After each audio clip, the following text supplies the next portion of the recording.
and which customer to reach with what message. There's both art and science in this. The science and art in this is having tons of data, but then being able to use sophisticated algorithms and machine learning to figure out exactly what the right data points are at what time, in real time, to actually deliver that right message to you. So in this case, in the example that I used, knowing that I was a mom of a young kid, knowing that I'm looking for a car, knowing the kind of cars I'm looking for are all data signals.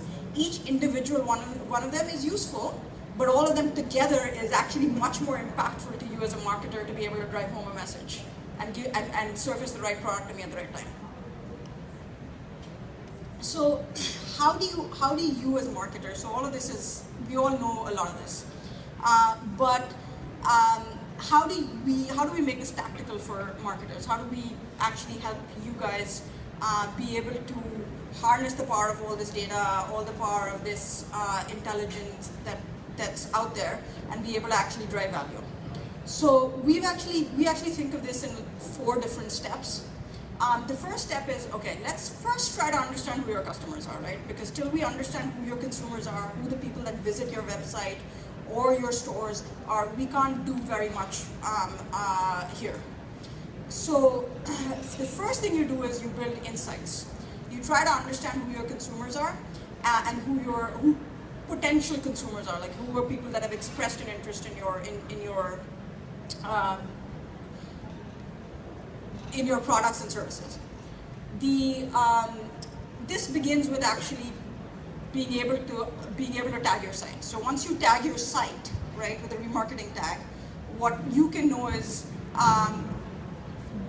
Diya came to the site and she looked at, let's say if you're a retailer, clothes for children, whereas somebody else came to a site and looked at clothes for women and adults, and how you can actually target them differently, right? So it gives you an understanding not just about, okay, these are the people that know me and have either purchased from me in the past or shown an interest, and these are the things that they kind of do on my site and the things they're interested in. And this actually can be exceptionally powerful, even when we think about a search context. We essentially think of, okay, people come search for something, they're actually looking for a particular product or service. I don't need to know much more about them, but that's not entirely correct, right? So in my case, in my example, if you looked at me going back to the BMW dealership, my BMW dealer who I had purchased a car from before would probably want to bid on me higher, right? Because I'm more likely to return if I've been satisfied with the service than people that may or may not have visited their site.